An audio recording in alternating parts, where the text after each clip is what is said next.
This review is meant to help prepare for the Biology Keystone exam. At this point, we are on our last podcast with ecology, and you should be finishing up the remainder of questions in your Keystone packet, which would be all of the questions shown here. To start off, it's really important to distinguish between ecology and environmental science.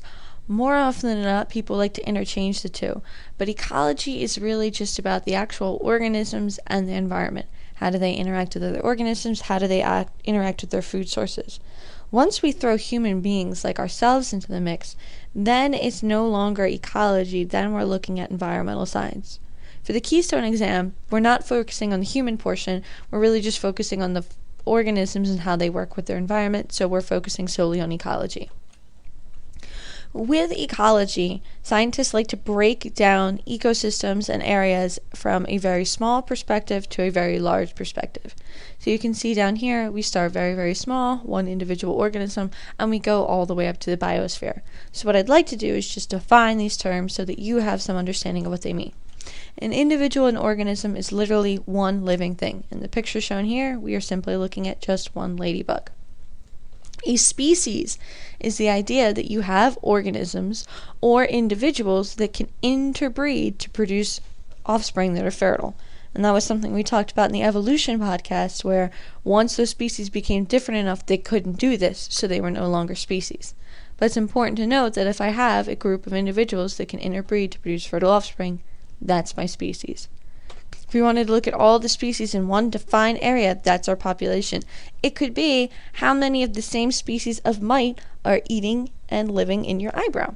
It could be how many different insects can you find in all of Council Rock South or Council Rock North. It could be how many different fir trees are in Bucks County or wherever you're looking at. You define the area, but it's all of the same species. Once you decide to involve multiple species, which you can see here, it's not just ladybugs anymore, it's ladybugs and other plants, then we're looking at community. And again, it's in that same type of defined area. Go even bigger. Now we're not just looking at one species, we're not just looking at multiple species, we are also looking at the non-living factors in there. So what is the climate like? Is there water there? Are there rocks that are high in certain types of minerals that's necessary for those organisms to survive? Going even bigger, regions that have the same kind of traits and characteristics where the animals are the same and the plants are the same, and they have adapted for those type of requirements of the climate, then we call it a biome. And you guys have heard of biomes. Tropical rainforest is a biome, the tundra is a biome, the taiga, deciduous forest. Those are just large regions, same climate, same weather patterns, same temperature, all that, and the animals and plants adapt. And then lastly, we have this upper piece here, and this is the biosphere. And this is everywhere on the planet that there's life. And honestly, there are more places on the planet that do have life than those that don't. It may not be life that you and I think of as cute and cuddly mammals, but certainly bacteria are completely ubiquitous on this planet. So our biosphere is pretty much whole surface of the planet, and even up in altitude and below the sea where life exists. When we look at these different organisms and how they interact with each other, one thing we tend to focus on is the flow of energy in an environment. So this morning when you got up for breakfast, if you had breakfast, you consumed food. That's something that you do. By consuming food, you're a heterotroph. And by consuming food, you're a consumer, not a producer. So looking at this, you can see down here, producers are organisms that are going to make energy. The flow of energy in the ecosystem, producers make it. Typically, because they make their own food and they produce food for others, we can also call them autotrophs. A great example is plants, and decomposers really kind of go from here down to here, but they do recycle and provide nutrients. You're going up one higher step here, you have your primary consumers. So they're not producing food, they're consuming food. But they're the first organisms to actually consume it, so we call them primary. These are typically your herbivores, because they are eating the plant matter of the producers. And we can also refer to them as heterotrophs because, again, they don't make their own food. They're not self-feeding. They have to eat food. Typically, animals fit into this category. Go up even one more. Secondary consumers. Well, if our primary consumers are the first to consume, our secondary consumers are going to be second to consume. They will consume the primary consumers. They are also going to be heterotrophs because they do not make their own food. And at this point, we're going to call them carnivores because they are eating other animals. and these are typically animals as well. And then finally you get to the top here, and you could have a couple of steps between secondary, you could have tertiary, but typically you're looking at the top as this is the king of the pyramid or the king of the food chain. This is the one that typically they don't have many or any predators up at top. They're going to be carnivores because they're going to be eating other animals, and they are going to be heterotrophs because they're going to be eating other organisms. So this idea of studying this flow is bioenergetics. Now here's just an example of that same kind of idea we saw before. Phytoplankton, in this case, algae is my producer. Go up one, they're herbivores because they're eating that. The zooplankton eat the phytoplankton. And then you've got carnivorous zooplankton that are going to eat these zooplankton. You get fish, and here tuna would be your top consumer. This can work for an aquatic ecosystem, like the one shown here, all living in water, or it can work for a terrestrial ecosystem, shown here. These are the ones that are on land. One other thing to focus on is you can see on the right-hand side of this pyramid, it's saying available energy units. So 1,000 pieces of energy are available for the producers to use. And what you see is every single time you are dropping that factor down significantly. This is 1/10 of what it was. 1/10 of the previous level, 1/10 of the previous level, 1/10 of the previous level. The vast majority of that goes into losing energy as heat. 90% is lost as heat from a transfer from one energy level to another one. And you can see that here, not as well represented, but you can see each one of these levels is smaller and smaller because the energy available to the first order consumers, or the primary consumers, is 1/10 of what was available to the green plants. The energy of the secondary consumers, or second order consumers, is 1/10 what was available to the insects. And here, your top consumer, your snake, has only 1/10 of the energy. So what we're looking at is a vast amount of energy is lost in ecosystems as heat. We can also look at just a very straightforward relationship, and when we look at just one straightforward one, we call it either an energy or a food chain. Chain because it's really saying from here to here to here to here. So you can see they're showing you other nutrients go in so the producers could make food, eaten by primary consumers, eaten by secondary consumers, and you have your top or tertiary consumer. And then when these organisms die, the nutrients go back here, a small percentage of them, by the way of a decomposer. As nice as this system is, it's not 100% accurate because you're only looking at one teeny tiny piece of how the actual ecosystem works. So in comparison, here's another food chain, very straightforward, very linear. Here is a food web that would come from that same ecosystem. You can see here that this is not the only primary consumer. Deer are a primary consumer. We can also see this rabbit is a primary consumer. You can also see there's not just one producer as you see in this picture, but there's also this tree here. And then you can see that this owl is not the only primary or the only top consumer. You also have a hawk here, and then there are a bunch of intermediates that you don't see in this diagram. So a food web shows you far more interconnections and shows you just how fragile an ecosystem is, because if this little chipmunk were lost to this ecosystem, you could see how many other animals depend on it as a food source. So one thing that affects an ecosystem are these ideas of limiting factors. What it is it's chemical, so it could be a food source or something like that. It could be physical, like weather, that affects how these organisms will grow, affects how the population works. So obviously, if you are in an environment where there is no water, and there normally is plentiful amount of water, that's going to have a drastic effect on the ecosystem. If there's a place that's very, very low in nutrients, then that's going to prevent many types of organisms to grow, unless they have the correct adaptations to survive there. So when we look at factors of an ecosystem, and these can be limiting factors, these are kind of what's happening in an ecosystem. What are the things that explain why certain animals can live there, why certain plants can live there? So we break them into two groups. We have biotic factors and we have abiotic factors. For biotic factors, you want to focus on the prefix bio, and we know bio means life. So these are things that are actually living that are going to influence an organism. It could be their food source that they eat. It could be the predators that eat them, or it could be their homes. In the case of this little bunny, Not only is he probably eating some of this green stuff here, he may also live in one of these bushes.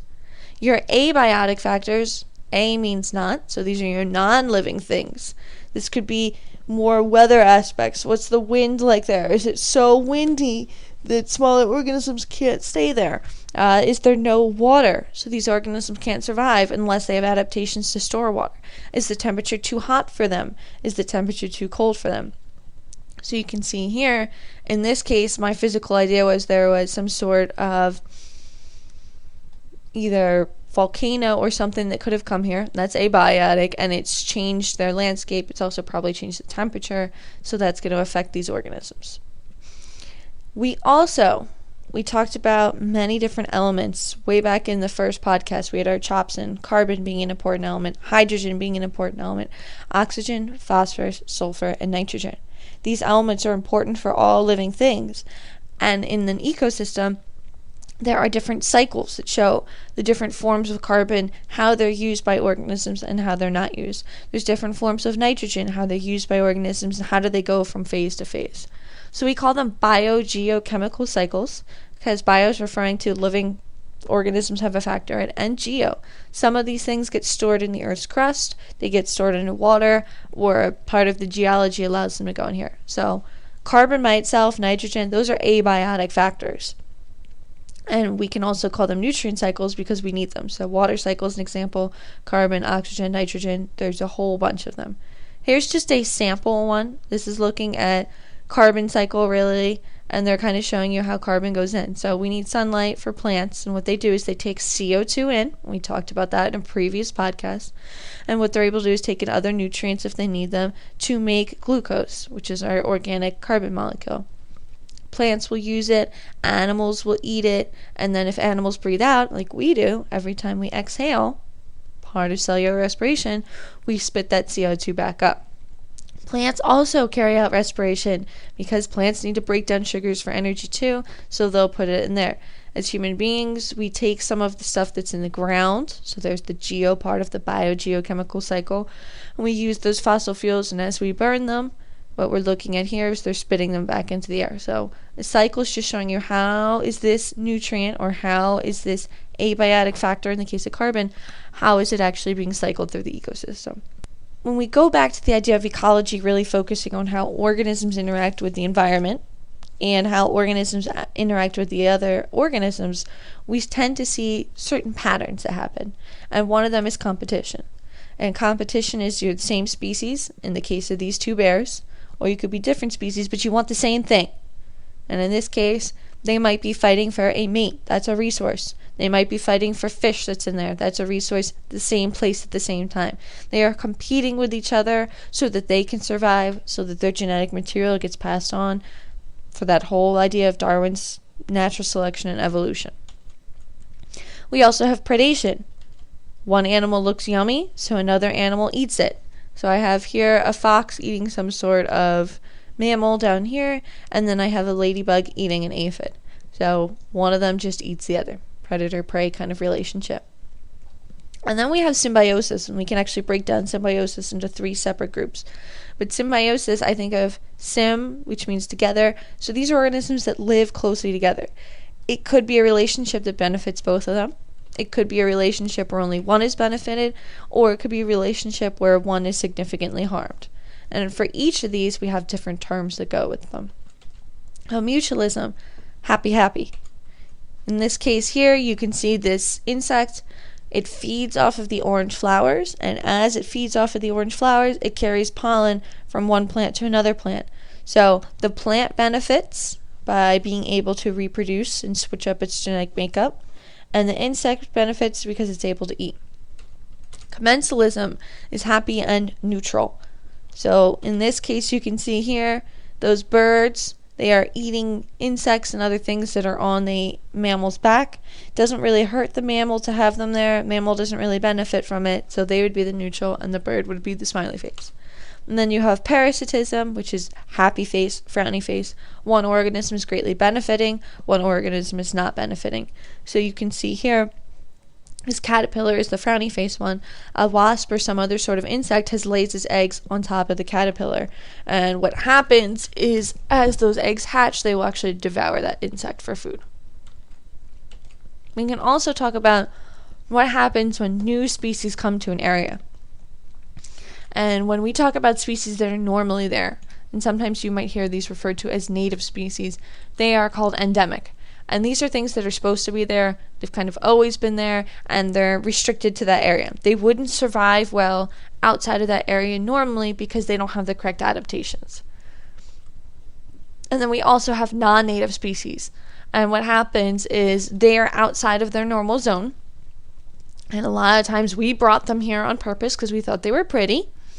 If we think about a lot of ornamental plants, those are non-native species. And they have big consequences for the environment. Sometimes it's also accidental.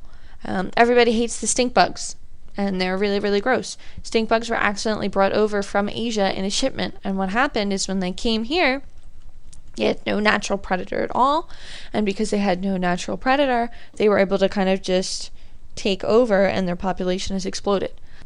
And again, when they're brought in, they take over. It's not really a good thing. So zebra mussels are another example.